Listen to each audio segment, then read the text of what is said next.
Before we start this episode of the Grapple Asia podcast, I would like to personally thank our sponsors and our supporters, Softspot Açaí. They do some incredible Açaí products, and also they now have branched out to 4 locations: Tung Lo Soi 4, Central Lap Prau, Circle Ratchapruk, and Hemisphere. I highly recommend the pistachio nut batter. It's amazing. It's sugar-free and no preservatives. Our Jiu-Jitsu brand sponsor is FightAesthetic.Asia. This is the Asia branch of Aesthetic.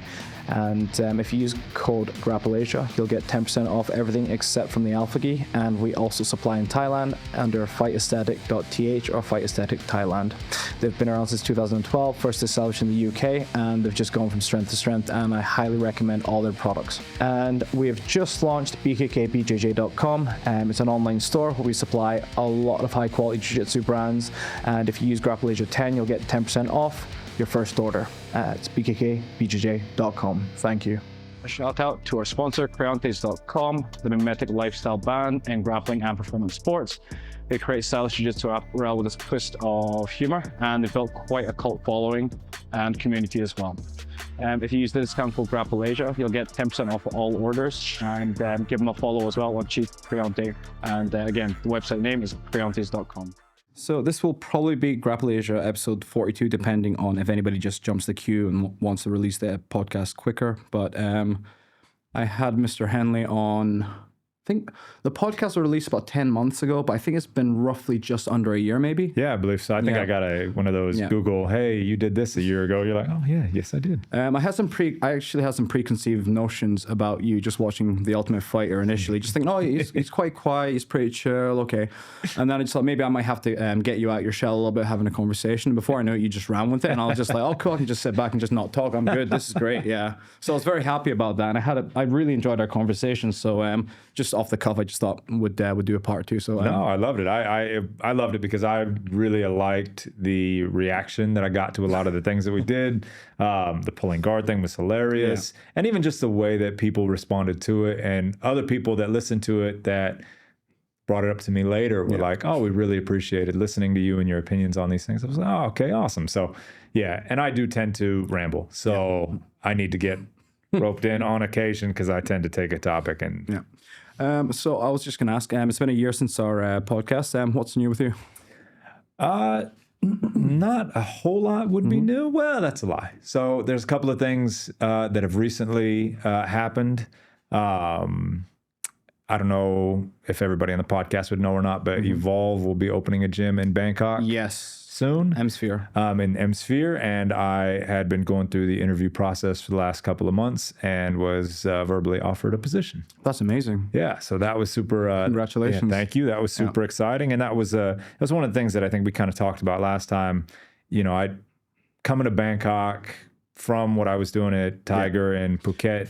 Yes. You said, who am I to try and open my own place? There's all these amazing like gyms, et cetera, et cetera. And so, I feel like this is an opportunity for me to kind of reintroduce myself, in a positive environment with a gym that really looks to put their best foot forward. And they, it comes with a lot of prestige when you say Evolve and everything that they've done in Singapore, their association with One Championship, it comes with a bit more of that hefty, if you're going to teach here, you got to bring the wood.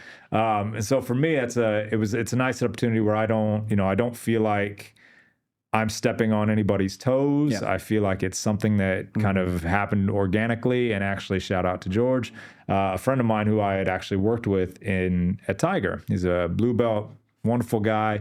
And he would ask me when he found out that I was moving to Bangkok, he said, hey coach, do you mind if I throw your name out to some people? Yeah. And I was like, yeah, man, anytime. If you feel highly enough about what I do and how I've worked with you for you to recommend me to other people, that's wonderful. I'll never tell you no. And so, so he called me earlier this year and he was like, hey, I think we got some people, he didn't tell me who it was. He was just like, hey, would you mind? And I said, no, of course, if you want to put me out there, that'd be great. So a couple months later, here we are. Yeah. great news, number one. Obviously, you do have the reputation as well as being the head coach of Tiger Muay Thai for several years. And obviously, you came up here for family reasons. I mean, you prioritize your family. I mean, obviously, that's the right choice to make as well. You tried to make it work down there and you couldn't, obviously. But now, obviously, I'm realizing now that probably using Bangkok as the central hub for Evolve/One Championship is probably very cost effective, number one.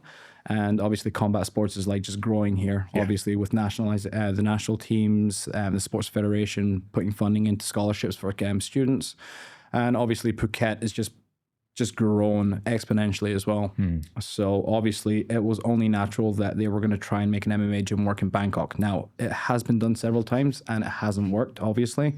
Or it's like a small portion of, like a commercial gym, Muay Thai gym. Then, let's just, add MMA a little bit or Jiu-Jitsu or grappling. And unfortunately, because of it being a supplement to what their main business is, trying to hire a coach of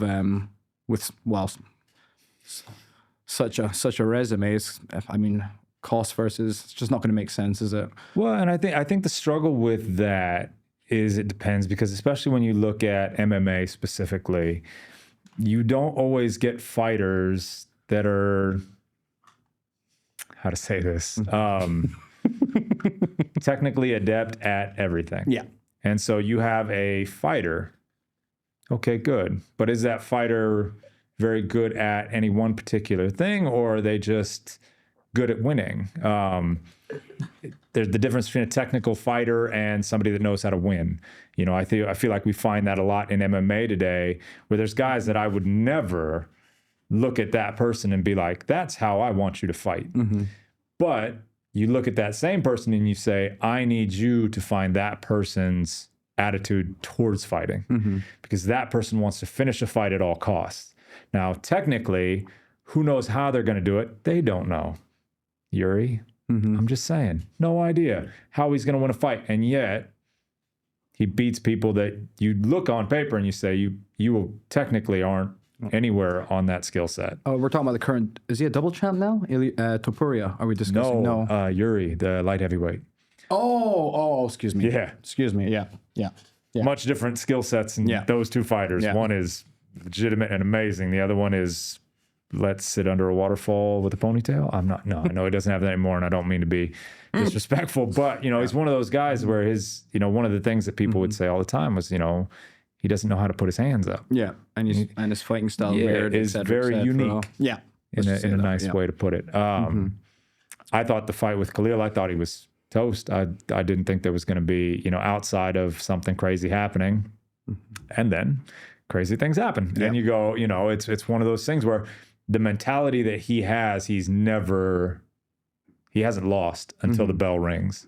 And a lot of people feel like, and I've really struggled with this in terms of when I was competing, was that I feel like I'm winning, but now I'm not sure. Now I'm fighting maybe not to lose instead of fighting to win, as where you get somebody like Yuri is constantly fighting to win, regardless of whether he has the skills to win or not. So here's a I just want to let's say pause a scenario for you. Let's say, for example, so let's say you're just doing a jiu-jitsu class, doing a little bit of grappling, for example, and you're trying to set a certain pace in that round. Maybe you've done like 5-6 rolls, you're relatively tired, it's getting closing to the end of the class, for example, and you get caught in a submission and you just brain fart. Like you're not going to tap, but at the same time you're not doing anything to try and fight out the position. And you just kind of pause and you brain freeze, or you just kind of like you don't want to move, basically. How would you say you would try and break through that, for example? Tap. Good answer. All right, so I got tapped on Saturday, Sunday, although he didn't. So here was a funny situation. I tend to roll fun. I'm not a competitive roller when we are on the mat, especially pack mats, whatever. But I still want people to attack me in the way that they feel like they need to. I say, do your thing. I was rolling with this blue belt.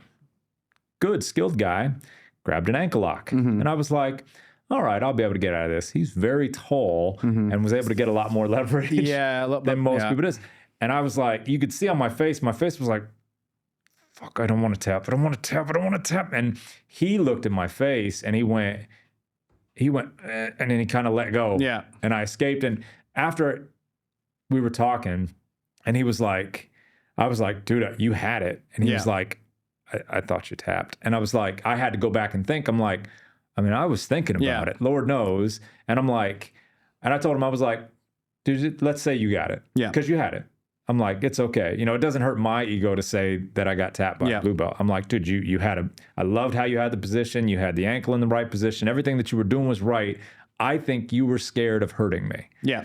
And you didn't want that retribution. And I fall on kind of the middle with that topic. Yeah. Because my instructor, the way that he worked with his instructor, so Fabio Leopoldo was a student of Ryan Gracie. Mm-hmm. The story that he told me early in my career, in my jiu-jitsu career, was that he said, look, if you have an opportunity to submit me, you submit me. Mm-hmm. Do not let me go. Because if you let me go, you're not helping me to see my faults, and you shouldn't be in the room with us. He said one time he did that with Ryan. Ryan, after Fabio let him go, Ryan put him to sleep and then woke him up and told him, don't you ever do that again. Yeah. And so for me, I'm like, look, I understand going for it. You know, I'll tap. I don't want to get hurt. At the same time, I am going to try to push my boundaries sometimes. Yeah. If there's things that I'm comfortable with, straight ankle locks. Yeah. Okay, I'm going to give you, you know, unless I feel like I'm in danger, I'm going to fight it. Yeah. Heel hooks, maybe not so much. You know, wrist locks, you know, if you're one of those terrible people, I'm going to tap quick. Like, I'm just like, Chris, I'm not. Chris walk. Yeah. Yeah. I'm not, you know, I'm just not going to do those things. But I still, you know, just because I let you get to a position, you still have to finish. Yeah. And if you do, good. Yeah. Like I like to support that. So I'm like, you know, I feel like if you're ever struggling in those danger positions, you know, find a way out. Yeah. And if you tap, you tap. Yeah. But try to find a way out. Mm-hmm. Struggle, move, look, go. Nope, too far.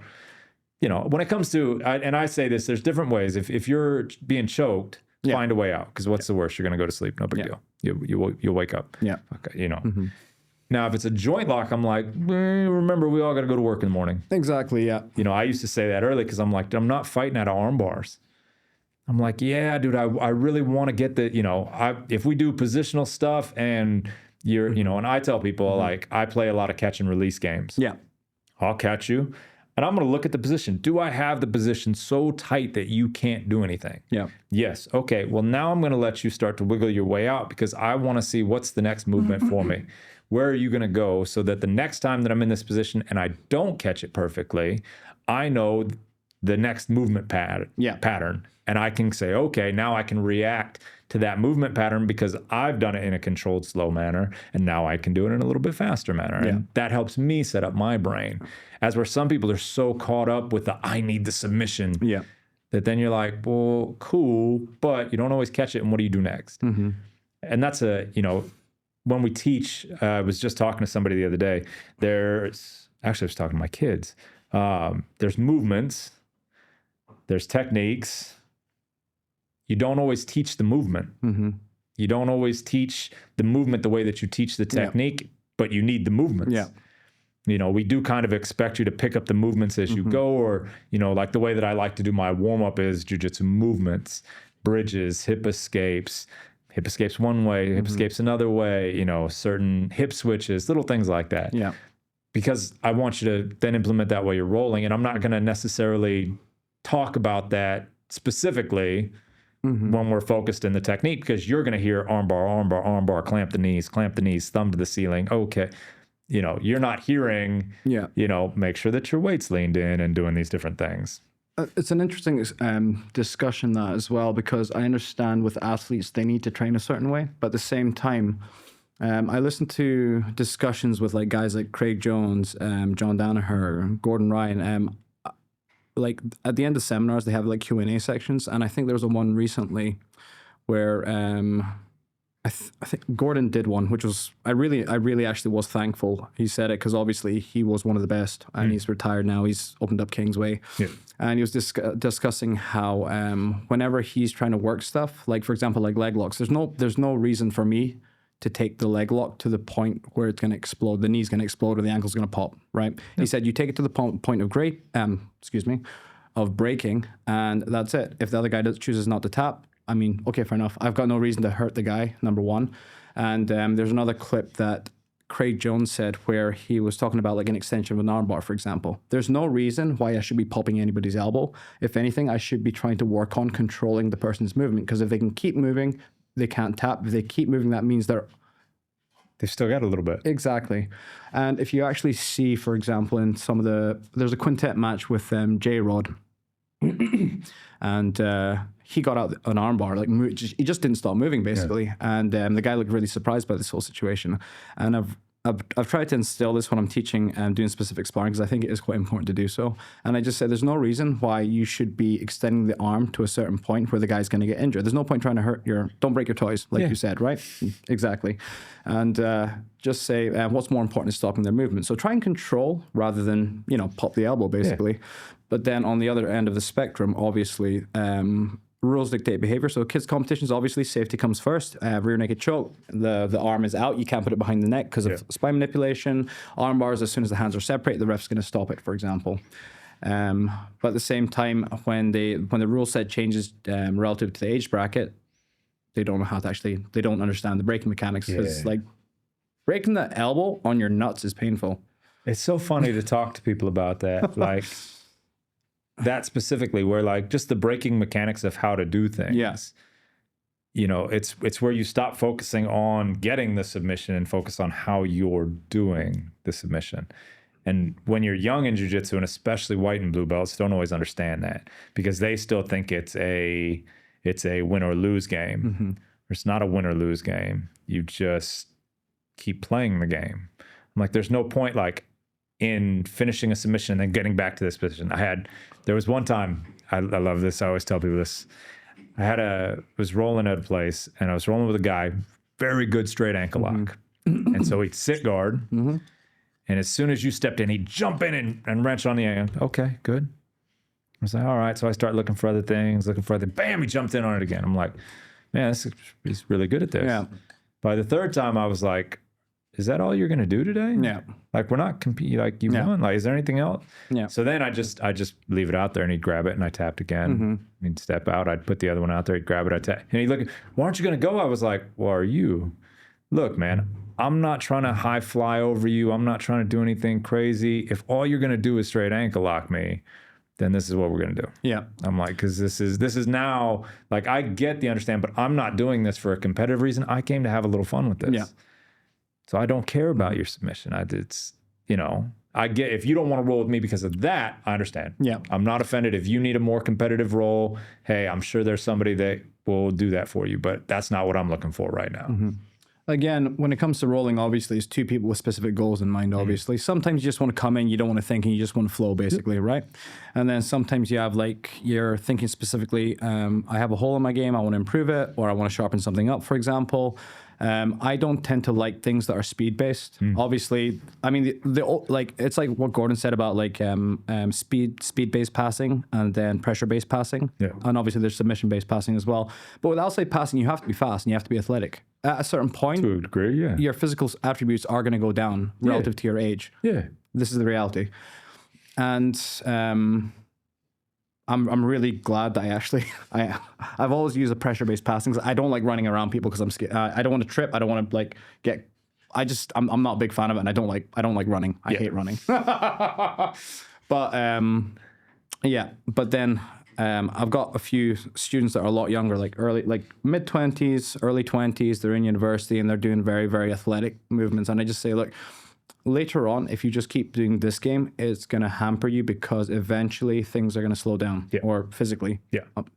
So, As they do for all of us. Yeah. And it's just the reality. But at the same time, I think there is something to be said about obviously trying to learn everything.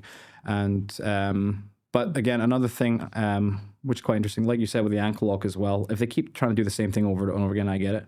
I had a student that kept on trying to work the false reap, for example.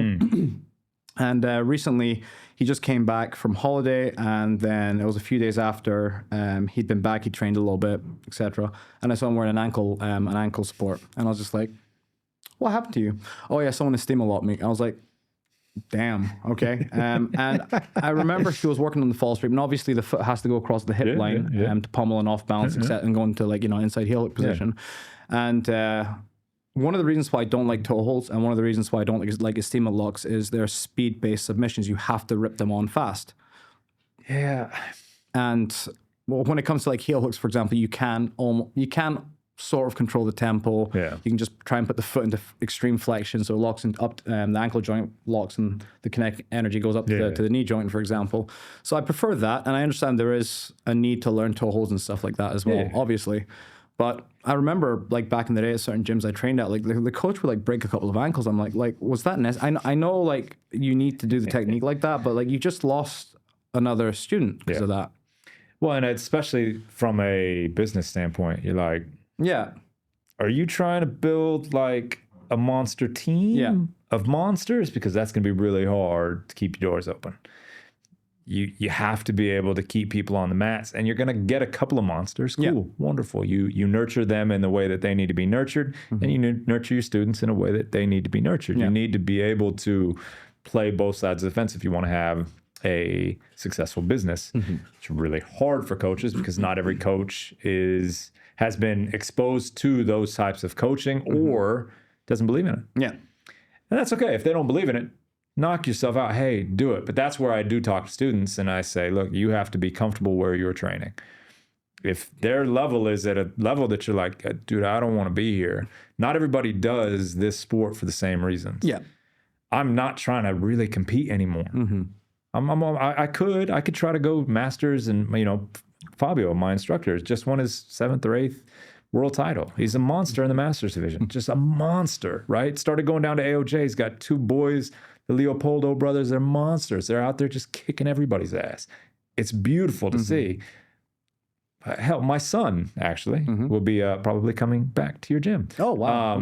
He's got a couple of friends that train on Tuesday nights, and they're like talking, and he's like, boy, I kind of want to go. And I'm like, dude, go. That's awesome. Let's get you a gi. We'll put your old belt on. But I'm like, not everybody is used to a nice, and some people like Fabio's gym went from, he used to have the funniest kind of dichotomy with it because it was never like, you will not in my gym. Yeah. I still remember him sprinting across the mats at me and a kid, I believe his name was Tevis. And we were both wrestlers, so we would be going after each other, and he would fly across the mat, Poa! And he'd just start screaming, and we're like, what? And because we're all scared shitless because of how many times he's taken my ankle, leg, wrist, elbow, like neck. And so we're like, dude, I'm sick. And he's like, that's not how we roll here. And you're like, okay, because he understood that he needed to grow his business. Yeah. Now he's got the biggest gym in Ventura County. He's got more students than he could ask for, multiple gyms everywhere. He's killed it. He's done really good. And now he can kind of foster in small groups of competition teams. Cool, perfect. But he always knew when he wanted to roll with us, if he was going to compete for something and we were competing and we would go open mat, he was like, okay, I need you. Yeah. You say, okay. There's a time and a place for that for sure. Exactly. Listen, I heard a story just from word of mouth from a few friends actually recently. There was a guy that used to train at our gym quite frequently. He's a sports and nutrition coach, and he took a little bit of a break after he got his purple belt because he wanted to grow his business. He needed to work with clients, and obviously you want to get to the next financial level. Which is completely understandable. And he decided to come back to training after a long period, but he decided to go to a different gym. And I was just like, fuck, why? And it kind of hurt my feelings a little bit. Yeah. But I understood at the same time, the group that he was with trained extremely frequently, and we all trained really hard. And he was part of a, let's say, a hierarchy, let's say. And he just said, I'm just getting back into it. I don't want to just come back and get my ass beat like left, right, and center, which I understand. I'll probably be feeling the same way at the same time. I mean, I get that. But at the same time, it's like I thought I helped to make or build a gym where that wouldn't be necessary. I need to feel comfortable coming back and just hanging out with the guys and stuff like that. But you know what? Like that, it's always going to be a struggle whenever you work with people at the same level and you stop. Yeah. And they keep going and and then all of a sudden because you're in all reality, you're probably never going to catch back up. You're probably never going to catch back up. You may at some point, but because if you took a break once, you're probably going to take a break again. You're probably going to take a break again. If those people were so dedicated and so quick. Now, you may get some people where they eventually you hit black belt, and I feel like it becomes a much different game. Yeah. But in the lower belts, and we're talking a 10-year progression here. If after 2 years you stop, those people are now at 6 years. Yeah. Even 5 years. You're like, now you got to start. Well, I don't know. You don't know as much. You missed out on almost a university's worth of time. Just going to take a while. Yeah. And then it's also weird to come back in and have to work with people that you don't know. Yeah. Because as we all know, right, the higher you get in the grading system, the less students are at the academy, the more students you don't know. When I go back to Murrumbi in Ventura, I will know 10 people, 20 people, maybe out of 100 on the mat. And they won't know me. I remember being one of Fabio's first students in Ventura, me and Jesse Newell, when he opened his Ventura Academy, we were the first two in the door. I got my black belt in 2015. Most of those people weren't even training at the gym when I got my black belt. So why would they know me? Yeah. They haven't seen me. I haven't been in Ventura since 2019. So anybody that started training from COVID on, they wouldn't, there's no picture of me up in Fabio's gym. Rightfully so. What the fuck have I done? You know what I mean? That's his gym. That's how he runs it. That's, and we still get the respect of being black belts and his students, and he'll repost stuff. He'll still talk to us. But I could see how people would, you come back and you're like, oh shit, those people are brown belts now, and here I am at blue belt. Well, the big thing for me, and I think what more hurts about it is like, when I coach you, I want you to trust me. Yeah. Like that's what I'm trying to do with my coaching relationship, is I'm trying to get you to trust me. When you come back, I want you to trust that I'm going to put you in the best position possible to learn. That's what I want. But not everybody's going to do that. Yeah. I mean, we live in a world nowadays where I couldn't tell you how many people do things to the opposite of what they should be doing. It happens all the time. Absolutely. And so you look at it and you go, okay, well, I'm going to do my best. Like, I'm not going to be angry or judgmental, or I'm going to be a little disappointed. I'm disappointed in that, but I'm not going to, I'm not going to run after you and tell you to piss off, or, but I'm going to be like, hey, man, we miss you. Yeah. We miss you on the mats. If you're in this area, I want you with us. Not because, one, you're always going to say as a business, yes, I want the business, but I've put in time, I've put in this, and I enjoy your company, and we enjoy what you bring to the mats. It's not just you competing with these guys. It's how you work with other people. Yeah. You need students that have the ability to work with everybody. And I'm like, that's what, and I feel like Rete does an amazing job of this, where every time you walk in, everybody's friendly. Yeah. Everybody's working with you. Everybody wants to help you. Everybody wants to. I love rolling in there because I don't feel like I'm ever looked at as chum, whereas at some gyms they're like, we're going to get you. I do like that some will push in a very respectful way. Yeah. Especially the kids, but they're kids. Yeah. You get kids that are in their like early 20s, purple belts that have been smashing people in competitions, and that they're going to want to push the level a little bit. Yeah. But respectfully. Yeah. You say, okay, perfect. So yeah, I do kind of off the topic, but it is hard when somebody goes away from your gym and you're like, yeah. It does hurt a little bit. That happened actually a lot at Tiger, actually. Now that you say it, I had the same feeling every time somebody would start training somewhere else, and I'm like, dude, you're not helping us. Yeah. I'm like, I understand, like, PGA, which is an amazing academy. Ben Royal's the best coach, that I've seen on the mat when it comes to technique. He starts talking and you just go, oh my God, okay, do it. And when he does it, he can do everything. But when he opened up, he had such a grassroots following, and people just kept going one-on-one. And, you'd look at guys and you say like, hey, I need you guys on the mat, because Tiger's a place where people would come to train. Yeah. But if the bodies aren't there, then what are you going to do? Now, Ben does such an amazing job that when he coaches, everybody sits there, listens. They don't try to overtrain. In an MMA gym like Tiger, because it's not specifically focused, the level of, and so we would lose a lot of guys. Like we stopped doing certain trainings because I'm like, dude, there's not enough people at this level to do this training here, jiu-jitsu wise in the mornings. I'm like, just go over there. Yeah. I'm like, I don't want to tell you to go over there, but I won't, I'm going to tell you as a coach, it's hard for me to get a good idea about what you're working on because I don't see you. Yeah. You go train over there. And then when you're over here, you do these things that I'm like, dude, are you sure you want to do that for a fight? Yeah. I don't know if but I can't, you're training over there. So I let you do your thing and you say, okay. And, it gets hard and it gets a little painful as a coach when you're like, dude, I was hoping that you would put the trust in me to take you there for that. But at the same time, coaches leave, especially at a place like Tiger. I think Arete is a bit different where you have a bit more of a solid coaching staff. You're there, Nicholas, all the guys that guys. I'm running a space. Who's the purple belt teaches? With British accent. Yes. George, yeah. I'm actually covering his fundamentals class on Saturday because he said, I want to go to Khao Yao to your camp. Oh, dude. I love he loves you. I love going in. I love taking his classes. He loves talking to you. I love when he's on the mat. I love rolling with him. Like, it's one of those things that every time we roll, he does something and I'm like, that was cool. And when he starts talking, and then he asks good questions. Yeah. And he's really receptive to ideas where, I think he and I were talking about Kimura's one day. He was teaching it for the last couple of weeks and he was ranting and raving about what he learned from you. What's funny is I learned it from Alexei at Tiger. I remember you telling me in the last episode. And it's one of those things where, and that's, to me, that's the love of jiu-jitsu where I'm like, I want to pass on wonderful things that I've learned from other people so that other people can feel awesome about it and then they can try something. And then, and so it was funny the other day because we had talked about that and I walked in to an open mat and I saw him teaching it and I was like, that's awesome. I love it. I love your talking points.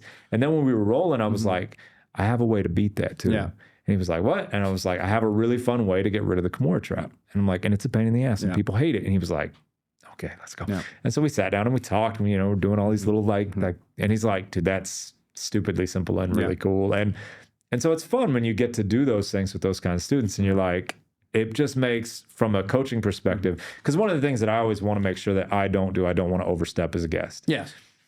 I'm not coming into anybody's academy to say, this is how it's done. If somebody has a question, I'm really happy to tell you all of the things on how I believe it can be done, but I will always preface it with, it's not the only way it can be done. Yeah. Interesting point, actually, because we have another British chap or lad, Lee Dawson, really nice guy, and he does privates with you.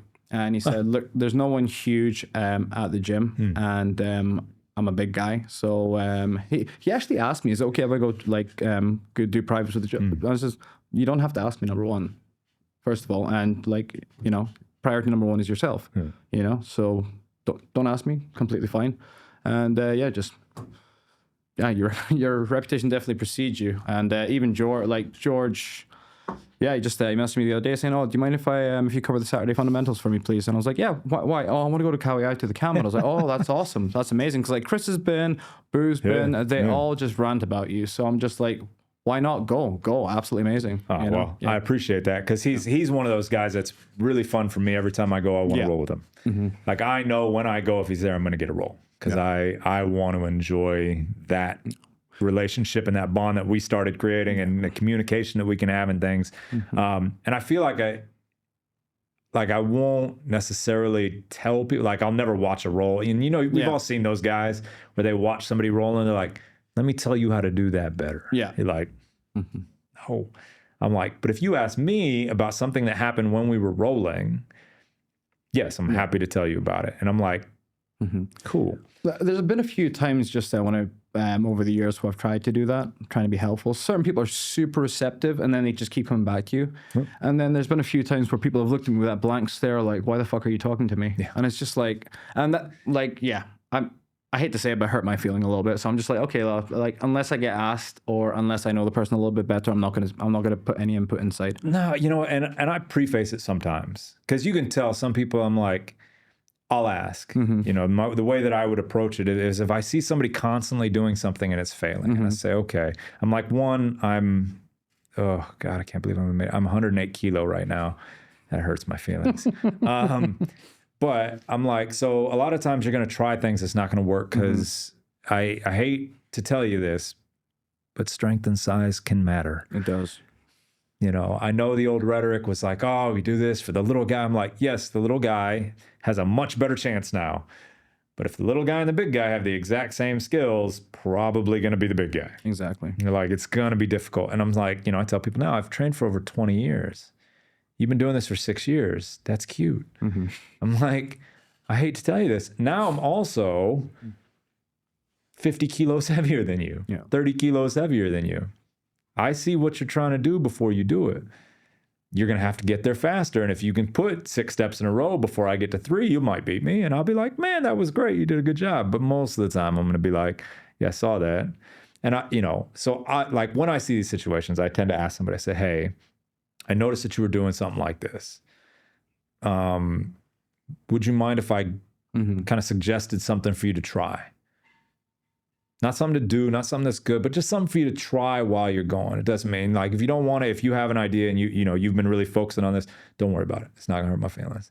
But if you don't mind, I feel like there was one little thing that if you made a slight change in your movement, this could help. And I try to take it from a standpoint of not being the teacher in terms of that relationship where a lot of times we feel like, the teacher's here, students are here. I try to make it more of a peer-to-peer, hey, I noticed this, but, I understand that I don't know exactly what you were trying to do, so I don't want to disrespect what you were doing. But if you don't mind, I might be able to offer this. And it's different, and especially, too, when you talk with size, talking about Lee, size matters.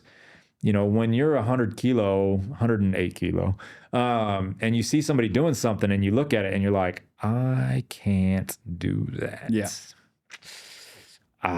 And you go, oh shit. It's the same thing for a 60 kilo guy looking at the 100 kilo guy focusing on this pressure. And they're like, coach, like, I'm not, dude, you look like they just pushed me off. I'm like, yeah, that makes sense. And so I do think it's one thing to just kind of look out for, and when you do try to talk about it, but whenever I do run into those situations, I do try to ask, is this cool? Because again, I couldn't tell you how many times when somebody did it to me and I'm like, yeah, show me what you were thinking. Yeah. Because it's one thing to take in information. You don't have to use it. Yeah. Take it in. You don't have to use it. Tell everybody every time I teach a class, you're not going to remember everything. Try to find one little bit. And if you don't worry about it. It's not a fail. It's not a loss. You mentally were a bit today. That's okay. Don't worry about it. Yeah. Ask me again tomorrow or do something again tomorrow. As long as you show up tomorrow, you're still doing the right things. Cool. We'll get there. That's good. So I want to go into that PTI section again, if that's okay. Yeah. You gave me a bunch of suggestions and I took them all in. I didn't disregard them at all. I just wanted to put them aside, and I showed you kind of of what the base of the interview or what the flow would be if we didn't have topics to talk about, etc. But as always, don't need to use any of this. Which is amazing. So last time it was 90 seconds. I feel like, depending on the guest, obviously, they can be 60 to 90 seconds. I shortened it to 60, but I think in your case, let's stick to 90 seconds. Yeah, I mean, hey, whatever real timing sets. And I started a new kind of there's 3 questions I ask at the end now, and I've noticed that a lot of people have different reactions. I don't know if you watched the clip of Prit.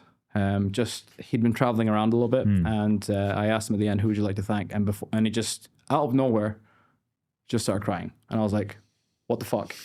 Like he's Estonian, number one. He's extremely stoic. They don't tend to show a lot of facial expression when they're talking. And then he just explained that, just generally speaking, he puts a lid on everything. But he just had his son was born a few years ago, and he's battling leukemia. And I was holy fuck. Jesus. So I just think when I asked him who would you like to thank, it just contextualized that basically. I was actually quite surprised by that. And I don't know if you know Sparky, but he owns MMA Warehouse. Yes. The one that got the bike accident. Yeah. Yes. And it was we did one episode just after the accident, and he was able to crutch around. Yeah. And then it was a year or 2 later after that, we had another interview, and he came back from really catastrophic injury, back to a much better place where he was training. Yeah. He covered a class for us one time, and he said, you don't know how much that meant for me. And he got a little bit emotional about it. Oh, yeah, well. absolutely. Yeah. That was one of the craziest videos. And he never usually wears a helmet either. I mean, that was one of those I showed my kids that to be like, please don't take grab bikes. Yeah. I don't want to it's you're an exposed nerve out there. I love riding motorcycles, but for the love of your life, please, I'd rather you be in a car. my parents were very strict about that when I was younger as well. And I love it when I go on holiday, like places like Phuket or like one of the islands. I'll rent a bike for obvious reasons. But I remember when I went to the Kotal camp with Roberto Jimenez, and the last day we were going up this really steep hilly area, and I skidded on some rocks on the asphalt, and I was wearing sandals, so I basically skinned my big toe. Yeah, exactly.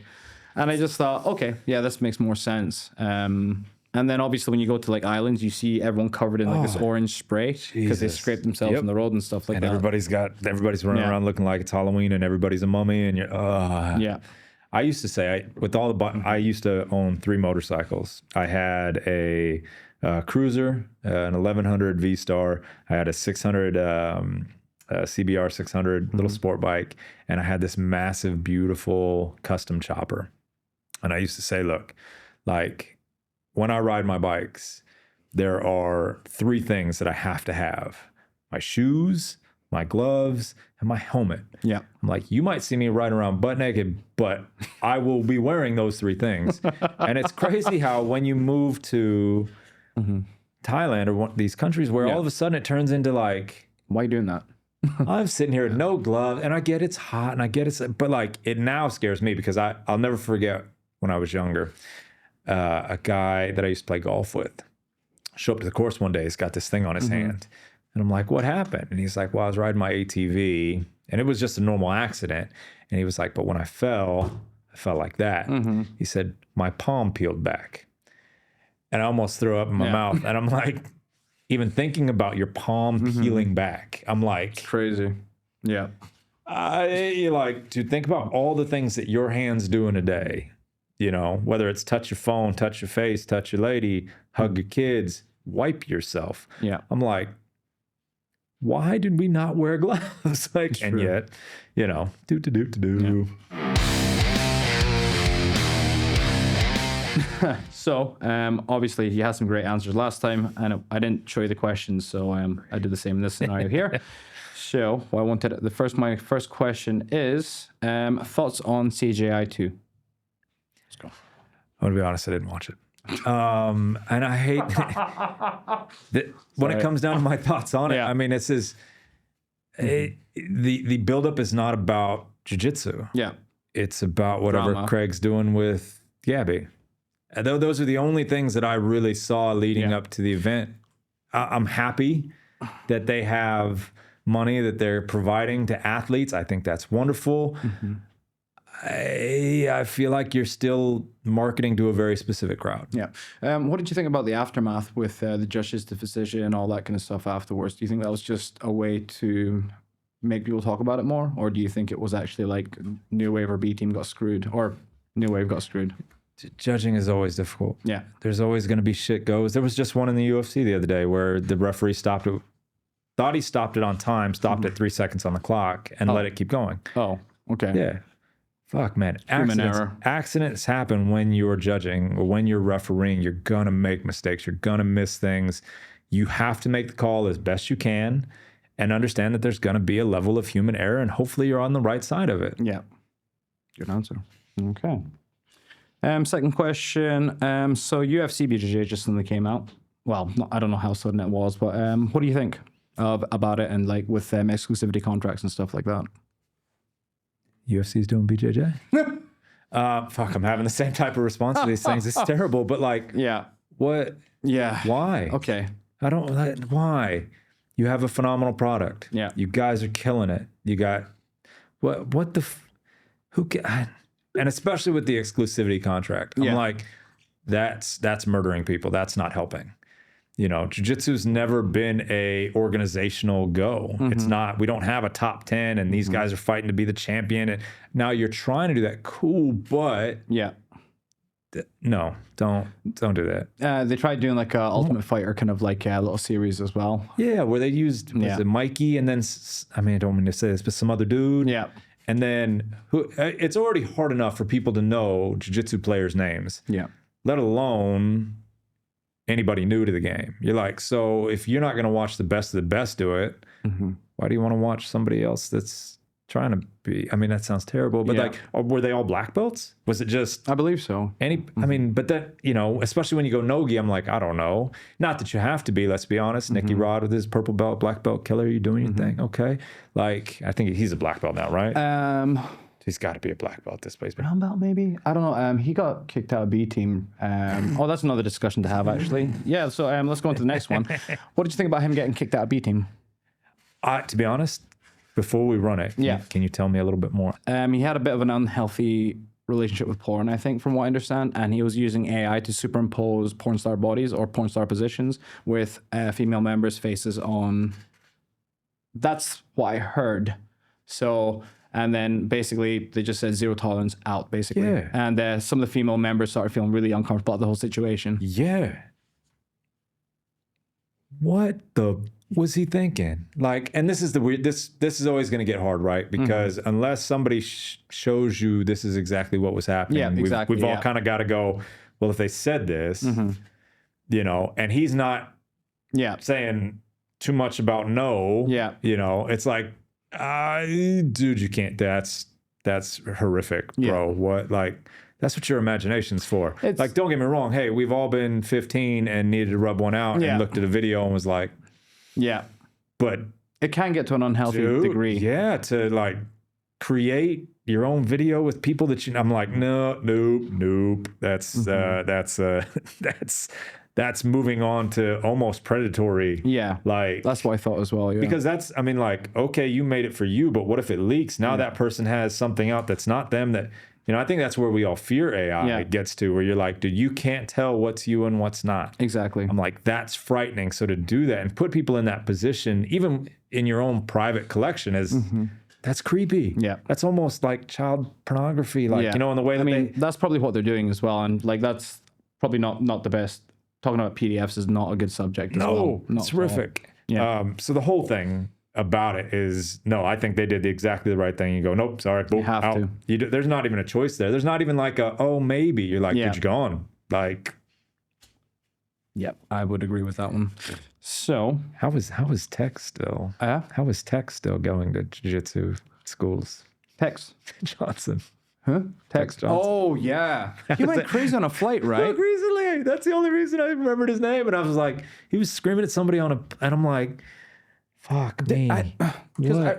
Because even when Unity was in that little small space as well, like you can hear Murillo Santana just saying, Tex, don't injure anybody. So already you're just like, oh shit, okay, he's extremely violent. Well, not extremely violent, but like he's, you know, he doesn't have the control that you want your people to have. Yeah. So I don't know what else he's done. I've heard like some hearsay, this and that and stuff like that. But yeah, he just seems a little bit unstable maybe. Yeah, and it just runs to the point where you're like, dude, I don't care what you've won. I really don't want you anywhere near my students. Yeah. But that again comes to the balance of instructors. Do you want the recognition of somebody that's accomplished something? Do you want to be known for somebody that had somebody at the academy that was doing these things, you know? So that leads me actually into the next question. Let's go straight to this one. You actually wrote this one, instructor versus student relationships. Now, what do you mean by that? Are we talking about like instructors dating students? Yeah, well, so I was sitting with a group of guys when you sent me that question, and they said this, and I was like, oh, that's a great topic. Yeah.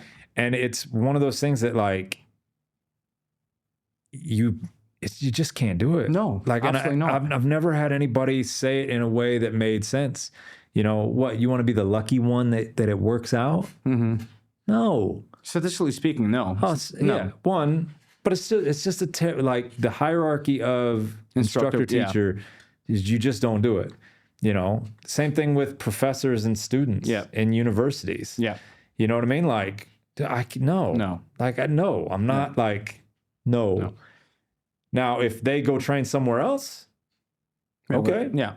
That's different. Yeah. That's not somebody that you're promoting. That's not in your business. That's not cool. If you're over there, you met at a tournament and you guys talk and you want to do these things, awesome. But to organically grow a relationship on the mat, that's disgusting. Don't do that. Yeah, because you're in a position of power as well, and it's almost like you're grooming them as well. So, because everything you do then is, hey, let me help you with this. Hey, can we? Oh, exactly, dude. Yeah. I got a funny story about that actually. Not about me.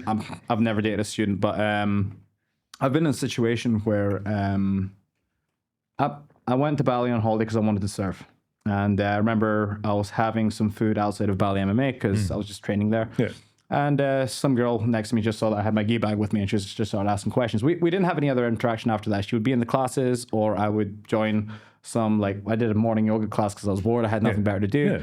Yeah. And we said hi, bye. And then it was like the last day before I was leaving, and I just finished class. I was chatting to some of the guys that were doing MMA camps there. And she was just like, "You're the hottest. I never go for Asian dudes, but you're the hottest Asian dude I've ever met." And then I've never been that type of guy where girls do that. And I was just looking around. I was like, "Please, God, tell me someone saw that. Please, it's never happened to me before." And it was just funny. I mean, it's just And it's weird too. Like if you're a visitor, is it they're not fair game. They're not. Yeah, you're like student to student, whatever you do. If you don't act like children at my gym, I don't give a fuck. Yeah. But if you bring it on the mats, I will have a word with you. Yeah. Oh, absolutely. Yeah. And you're never going to be in the right with it. You know, I couldn't tell you how many students have been kicked out of academies for things, and you're just like, you know, you kind of brought it on yourself, to be honest. Yeah. You're like, it's just not a good idea. Yeah. Okay. So there's a personal question I wanted to ask. You mentioned sandbagging, both kids and adults, and what were you alluding to there? So for me, sandbagging is the people that will hold themselves back in competition, but they'll give you this lie, and it's my favorite because it happens a lot with the MMA athletes when they do jiu-jitsu competitions. Oh, you know, I'm a white belt, blue belt. How long you been fighting? 6 years? If you are still a white belt, blue belt, you got it.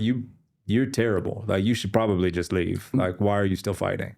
This was an issue actually at one of the first ADCC Bangkoks. Actually, there's a guy that looked like Khabib, and he went up against one of my blue belt students as a full-time job, and I was like, "What the fuck, dude?" Yeah, I'm not going to use his name, but there was a fighter that competed. I think it was either the ADCC Bangkok or it might have been one of the CM Cups, and I had already left, and then I saw a picture of him posting like, "Oh, you know, I want to thank God, I won the gold medal," and I was like, "That's awesome, way to go!" And I was like, "What division?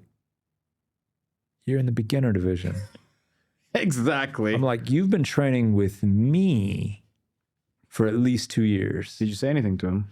No, because I wasn't with him anymore, and I was just like. I'm like, that's disgusting. He beat a kid from Palm that had been training for like 6 months. It's crazy, right? And I'm like, how do you post something like that and feel good about yourself? Yeah, exactly. Like I never I'm going to be like, man, I beat somebody that wasn't on my level. I'm like, that's disgusting. Like, yeah, I'd rather lose an advanced match than win an intermediate division. Yeah. Because when it was in Bangkok as well, when it's up at Rangsit, okay, it's far away. It's a pain in the ass to get to. That's another issue entirely.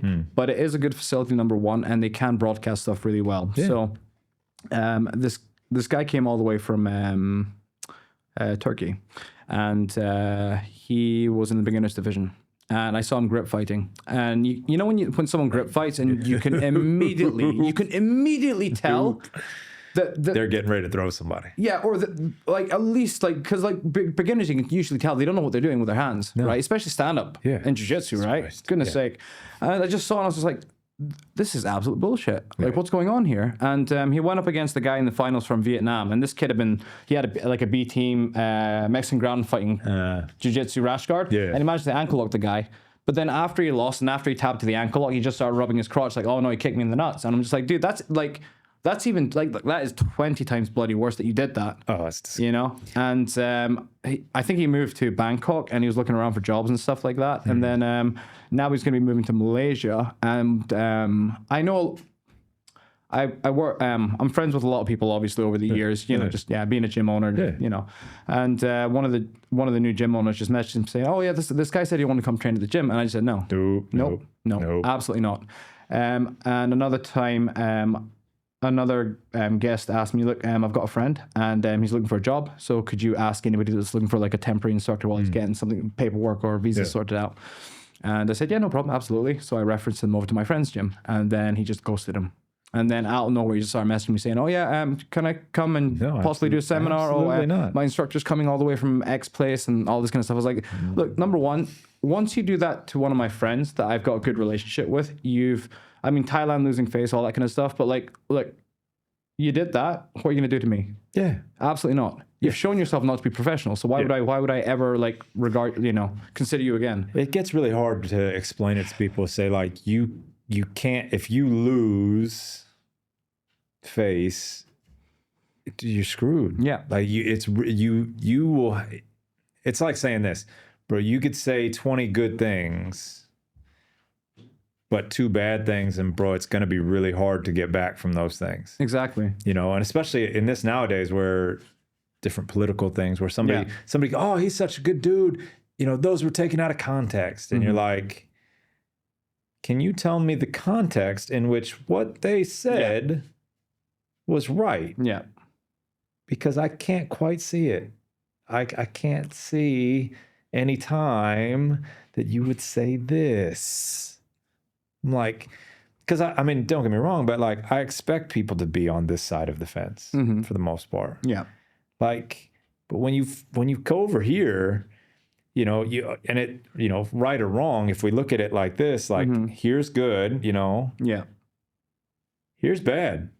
Once you start saying some bad shit, it's a hard climb to get back up into the good standings. You are really going to have to fight to get way up there. And people, oh, it's not fair. You're like, it's not. But once you show that you're somebody that I can't trust, I'm not gonna put it out there. I can't put you out there. Like, yeah. Good answer. I think you actually said another question that you actually added here was gi versus no gi in the MMA space. I totally think there's space for gi and no gi in the MMA space. Yeah. Because it's how you approach your game. How are you treating these positions and movements, right? Gi or no gi, I actually like the gi better because if you can get out from somebody from the bottom in a gi, you can get out no gi. Yeah. Because it is infinitely harder to get away from somebody who's on top of you with a gi. They have so many different ways to hold you down and choke you. If you have the ability to escape those positions, you can absolutely do it in the no-gi space, especially at the lower levels. Now, if we're talking like elite level black belts, I'm like, oh, okay, that's one thing. But I'm talking about the younger kids, the newbies, the people that are just learning how to defend themselves. My whole game, and I used to tell people, I've got the worst hands on the planet. I've literally got the grip of my 12-year-old son. I can't help it. So I don't have a grip heavy game even in my jiu-jitsu. It's not what I do. Most of my things are frames, hooks, scoops. That's how I play my game. That's most of my gi game too. I may play a little spider guard because I want to or this, but by and large, at the same time, that's a smaller part of the game. And I always tell people, I'm like, look, it's the same. Look, if you have a collar, okay, well, guess what? You got a collar tie. You got a sleeve. Okay, guess what? You got a wrist. Grip, You got a 2-on-1. Guess what? You got the same thing. Like, just because it's just a slightly different variation of a grip. Yeah, it's true. I think it's more similar than it is different. Yeah. Oh, and to me, mat time. Yeah. What if if you're in a place where you can't get no-gi? Now, I know nowadays that's crazy, but like with my academy, when we first started rolling, he had a gi academy. That's what we were doing. So the only time we'd really go no-gi is when he said, okay, take the gi top off, let's roll. Yeah. Okay. Yeah. I think I talked about like Phuket and Bali last time, and obviously your answer was good, and you're just like very honest. You're like, oh, I've never trained in Bali or I've never taught in Bali. But you actually said training in Phuket versus Thailand. So Thailand in general? Yeah, you said training in Phuket and Thailand. Maybe you meant Phuket and Bangkok, maybe. Could have been training in general. I think, we'll hit it. Yep. So Phuket training versus training in the rest of Thailand, especially in the MMA or jiu-jitsu space, is very difficult because the bodies are in Phuket. What you get in Bangkok or in Chiang Mai is going to be more the career level academies, the people that are here for, life. and you're going to get the more academy-based settings. Phuket is I'm here for 2 months, I'm here on holiday, so you're always getting somebody that's coming with this, and they can always build these different things. And it wasn't until I feel like PGA came down to Phuket, when Ben really took off, he created this environment that kept the locals. Yeah. Where it got really hard. It was easier for Tiger and, PTT back in the day because there wasn't so many gyms. And it was branding as well. Yeah. Yeah, right? But once everybody kind of spread out, and now you got 9 different gyms, they're all right in the same place, it's just going to water stuff down. Yeah. But they still have bodies. Yeah. And that's one of the things that gyms in Bangkok struggle with, in my opinion, is that you go, okay, if you're a heavyweight in Bangkok, where are you going to train? Who are you going to train with? Question, yeah. And that's where you struggle. And that's where people struggle in Chiang Mai. They go, well, I need a 90 kilo brown belt. Where are you going to find him? It's a struggle. Where you'll still find that in Phuket. Yeah. Yeah. Shout out to Ben Royal, by the way. Amazing gym. Okay, good. And okay, let's go with this one. Takedown versus guard pull round 2. Do you have anything else more to say about it? Yes. Look, we're not talking about a street fight. It's not a street fight. You don't pull guard in a street fight. That's dumb. Dumb. We're talking about a jiu-jitsu competition where my goal is to submit you. The minute that you pull guard, I am offensively ready to submit. Mm-hmm. When you're on your feet, you are not offensively ready to submit anybody. What's so hard about that? What? Like, I'm sorry, you got an ego and I got to be on top of people. I don't give a shit. Sorry, wrestlers. The goal is to submit somebody. It's not to win. My goal is not to hold you down at 2 points and be like, hoo, I dominated. No, you didn't. Nobody gives a shit. Get out there and try to submit people. That's what we want to see from jiu-jitsu. That's what I want people to do when they're competing. I want you to fight for submissions. I don't want you to go, man, I held you down. It was a really good job. Nobody cares, bro. That was boring. Boring. Go win. Go submit. Absolutely. Mikey got a lot of shit for that, actually, this last UFC BJJ fight. Obviously, I think you get negatives or you do get a penalty for, sitting down with the UFC BJJ rules. So what he did was he just stuck his leg out and started hopping towards his opponent. But then he submitted the guy in 2.5 minutes later, and they still called... Just all they talked about was the negative aspect of what he did. It's just, he's just because people still want to see it as a fight, and jiu-jitsu doesn't necessarily help itself out when we go. Well, I had 6 fights this weekend. No, you didn't. You had 6 matches. I hate that as well. Yeah, you had 6 matches. There's no fight. Mm-hmm. Nobody's punching you in the face. Now, if you want to do some combat jiu-jitsu, I am all for it. Let's go, because that's fun. But don't if you're not getting in the face, bro, it's not a fight. Like, it's the same people, actually. Go switch it the other way. Yeah. I can't stand when jiu-jitsu people kick you. Yeah. You know how many times I've been kicked in the chest and was like... I've been kneed in the chin a good few times. I'm like, did you just teep me from the ground to escape? What the... Like, that's not... I find that, yeah. I'm like, that makes me... And then I'm going... like, this is going to be really hard now not to, like, because I play my jiu-jitsu game in a playful manner. I always do. Like, even when I'm going hard, it's still playful. I hate clubbing the shit out of people. I hate crushing people. I'm not trying to rub my forearms in your face until you've pissed me off. Yeah. And now I'm like, now my goal is to make however long we have on this timer, I want to make it painful. I want every position that I have. When I have a front headlock, it's not going to be around your neck. It's going to be around your face. When I get on knee on belly, it's not going to be across your waist. It's going to be in your ribs. I'm going to be pulling up one hand. I'm going to stick my other knee on your face, and I'm going to sit there and grind my shin in your face. And I'm like, all because you just wouldn't play the game. You wanted to win. I say, okay. Now, again, there's some people where that's going to turn into a fight. Yeah. I hate to tell you, like... You're not going to be in the right on that. If you get up and swing on me because of that, you're going to be in the wrong. Okay. And I'm also going to swing back, but still. Okay. So I think I'm going to go for 2 more. Yeah. This is actually a question I actually wanted to ask you what you thought about it. I hate buzzwords, but what Greg Souders is doing, and what do you The ecological training approach, yeah. What do you think about that? Because it seems like a lot of people are going in that direction of CLA, basically. But I think the goals are a little bit different, maybe. I don't know. What do you think? I am not educated enough specifically on what ecological training is supposed to look like. Yeah. I've been told things and I like the ideas. And to be honest, I'm not opposed to it specifically. I like the idea of playing your way through things. Yeah. But can you play? Or is this a violent aim to win, but you don't know anything situation? Good. That's a good answer. Yeah, that's a good question because Kivan from Bodega, one of the funniest guys I've ever met, actually. And he's got a great gym, great business, great energy. And when he did a class at our place, and he did an eco class for everyone. The class was about maybe 30 to 40 people inside, and the training session was probably one of the most productive sessions I've had in a while, and I really enjoyed it. But I think there's a certain amount of learning you have to do before you start implementing that, and obviously there is going to be trial and error at the same time. And at the same time, just like people just immediately dismissing it, I just think is a little bit wrong. And at the same time, I do understand how it would look initially, but there's enough videos out there and resources out there to see him teaching classes. Well, and that's the thing. And I have, shout out to Greg at the Urban Leopard, Lazy Leopard. Like that's how he is approaching a lot of his classes right now.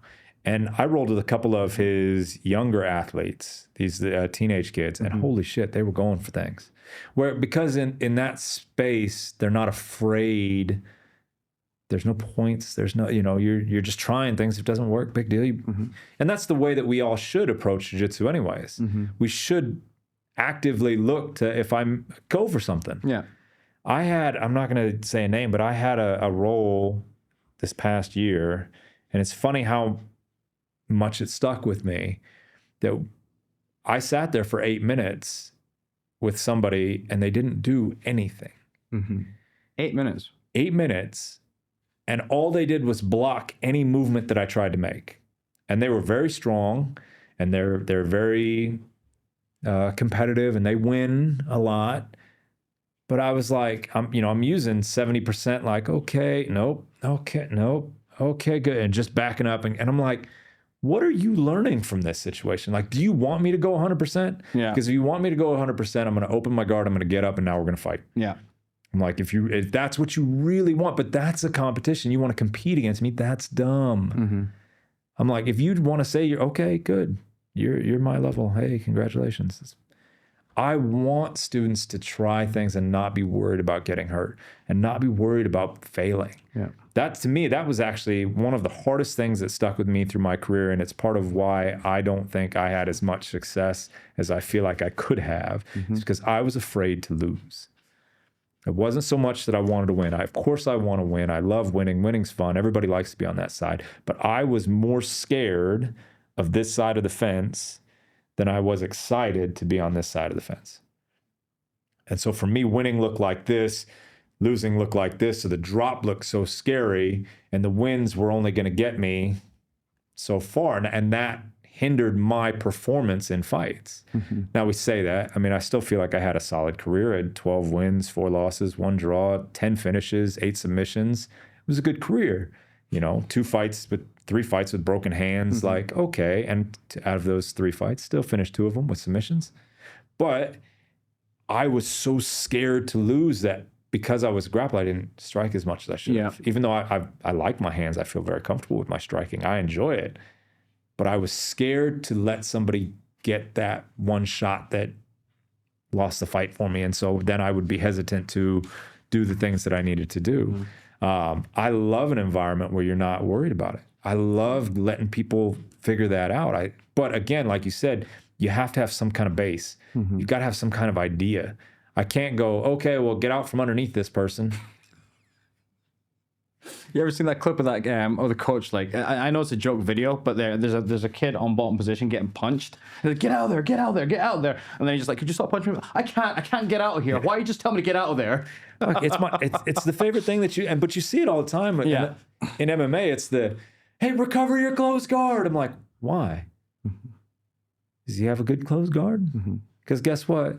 I know the only 2 things he's gonna do. He's going to armbar me or he's going to triangle me. And if you're still so terrible with your jiu-jitsu that you can't punch somebody and get away from those things, now, unless they have something different, which, okay, you know, but that's a rarity. You don't find good jiu-jitsu guys, and even good jiu-jitsu guys quit. Fuck, you made us all look bad. Dude, you made us all look bad in that. Walk out in the 4th round and get your face punched in. What's the 4th round or the 5th round? I don't care. Walk out there, get your face punched in. Dude, we've all done it. Fuck, my Ultimate Fighter, I'll never forget my fight in the house. I'm fighting Seth Baczynski. I get up off the chair in the 3rd round, and I swear to God, I was standing on jello. That was all I felt. And it was just like this. And I couldn't feel my hands, couldn't feel my legs. I got Chuck Liddell screaming in my face. And I'm just like, well, here we go.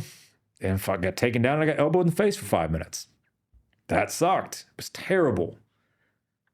There was never a question of being like, nah, I shouldn't go out there. Mm-hmm. That's what you signed up for. What are you going to, oh, well, I didn't want to get brain damage. Why are you fighting? Fuck did you? Yeah. We knew what we're doing here. Oh, my body shut down on me. No, it didn't.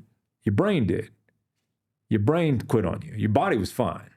I mean, it wasn't in pristine condition, but it could go. That hurt. I was like, dude, that was the worst thing. Like, your jiu-jitsu wasn't working, so you quit. I mean, that's a mental struggle. And that's going to be something for him to fight with and learn with for the rest of his life. You know, it's not the end. Look at Oliveira. We all pegged Oliveira as useless and outside of jiu-jitsu. Yeah. I've always wondered how he managed to go from that mentality to an incredibly dynamic submission specialist slash striker with beautiful jiu-jitsu, beautiful striking, and winning the championship and defending the belt twice. I mean, it's the most, it's one of the deepest divisions ever, as always has been, just because of the, you know. For me to watch somebody do what he did and to come back and fight the way that he did is what you want to talk to professionals about doing. Do you think it's because he had a new reason? He had his daughter, right? I think that, I mean, absolutely, because he's going, they had given him every chance. And how many times he shit the bed. Yeah. And it kind of got to the point for him where, you know, and this, not everybody's going to get that many chances, but I said, look, it's time to go. Yeah. And you got to understand everything that you've done to this point is not enough. It got you in the game, but it is now leaving you behind. What do you want to do? You know, and that's always going to be the struggle when you're coaching and when you're working with people. You know, I always tell people, if you look at most fighters nowadays, they are probably very close to the exact same fighter they were from their first fight to their 20th. Most fighters don't change.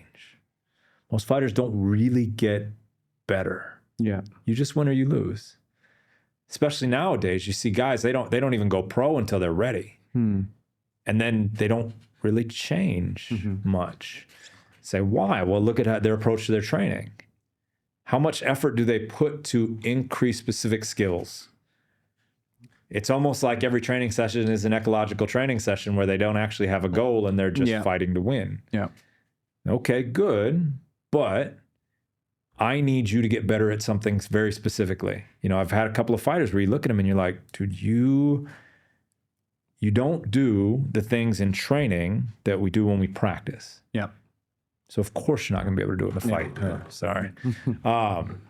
So now that's on the fighter though to say, well, you know, and if for the coach to put the fighter in a position to work on those things. But everybody goes, well, I gotta get my sparring in. I gotta get this. I gotta get that. I'd be like, look, you're grappling. If you're grappling, most people peter out, right? Grappling in MMA about blue belt, purple belt level. And even that might be being nice for the average, right? Say, okay, so unless you're really gonna try to be a good submission artist, which is super difficult in MMA, okay, as long as you're kind of maintaining, that's your goal. Most guys need work with their hands. Yeah. You know what I mean? Yeah. Most guys absolutely need work with their hands, and they need to have a plan on how they want to fight. How are you going to be a stand-up fighter? I think that's what Oliveira did. Oliveira said, I'm going to be a violent, scare you stand-up fighter because you'll make mistakes. And I can capitalize on that with my jiu-jitsu. And if not, I'll probably, you know, what's the worst? I get hit, I go down, and you have to come do jiu-jitsu with me? Yeah. You know? But he was in a different space because his jiu-jitsu was so good. Yeah. But when he did get hit and somebody with good grappling came down, you know, Islam, I mean, like, you're like, well, you know, you got caught in an arm triangle just like everybody else does. You're like, you know, the old additive of the black belt turns into a brown belt when you hit him in the face. You're like, look, it's not right, but it ain't wrong. Yeah. I'm not doing the same things when my brain is going, dude, if I'm seeing for you, I don't have the same jiu-jitsu. Yeah. I can't, you know? God, that fight hurt my feelings so much. Okay, I got 3 last questions. Yeah. So, any big plans or projects? Obviously, at the start, you already said you're going to be the head MMA coach at, not head, jiu-jitsu? Was just offered a jiu-jitsu coaching position. Oh, really? Yeah. So Okay. it wasn't, it's one of the things, and I think this is what kind of excited me about Evolve. And the way that when you're speaking to, you know, the family and and the other people that work with the gym, they're martial arts first, not fighting first. Okay. And When does that role start? hopefully soft December, January. Congratulations. I'm really happy for you. Yeah, I don't think there's like a set date in stone yet, but so that's what's really exciting about me because I love jiu-jitsu. Yeah. Like I love jiu-jitsu. It's something that I've always loved ever since I started doing it. I think it's amazing. I think everybody should do it. Everybody should have the ability to say, you can't hold me. Yeah. Right? I'm, you know, at all the things that are happening in America right now, I'm like, you know, unless somebody kicks me in the face before they try to hold me down, it's not happening. You know, I'm like, so I feel comfortable in that way. You know, I feel like I can protect myself in these, you know, types of weird situations where I don't need to pull guard, but trust me, I know a lot of ways to break you from my feet that if you don't know, you know. It's great news, though. I'm very happy to hear that. So I'm really excited. So I hope that doesn't even get back in. But anyways, with that, so just a coaching position, just jiu-jitsu, and I'm really excited. Now, it may evolve into into something more, you know, as the gym gets going. But I think they're doing the right thing in terms of how you want to build your gym. You've got to build it with a solid core of fundamental martial arts. Absolutely. I love MMA, but it's not a fundamental core. No, you don't want to finish your work at 5, get on the BTS, and get punched in the head. Most people don't. It's not a good business practice. Yeah. And I'm happy to have it there. I think that would be awesome if it's there. I'd love to work with people. I think it would be exciting for people to come if we have the space and they say, hey, you know, do you want to work with us on it? Yeah, of course. Yeah. Absolutely. This podcast is going to be released a little bit further away, but yeah, just and you have a camp this weekend? Yeah. Yep. So there's a gym up in Khao Yai, and they run weekend camps.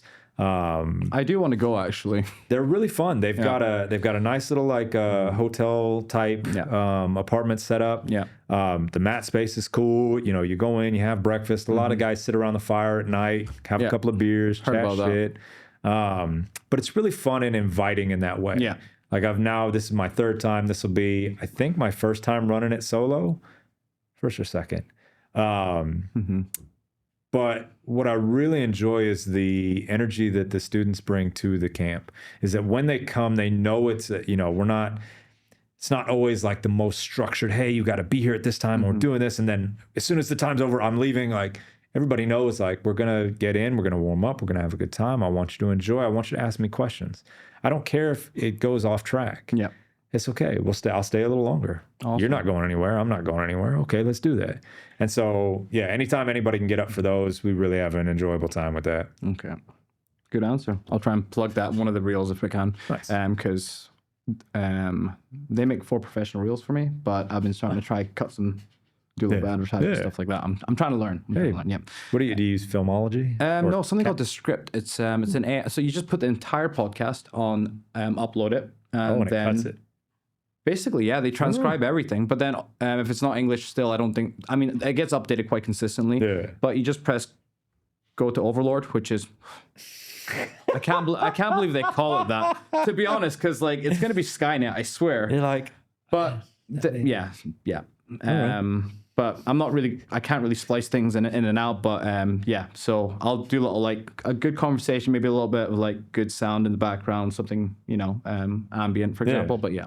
And this question I ask to everyone now, and I like I always get interesting answers. But what does a black belt mean to you? Oh. A black belt to me is like a level of education. Mm-hmm. You have worked on these techniques long enough that we believe as a community that you know a certain level of information. To me, it's like a degree, right? Just because you have a degree does not mean that you will jump out into the business world and succeed, or you will jump into whatever, you know, just because you're a black belt doesn't mean you can open up an academy and be a successful teacher. You know, I know a lot of black belts that couldn't teach to save their life.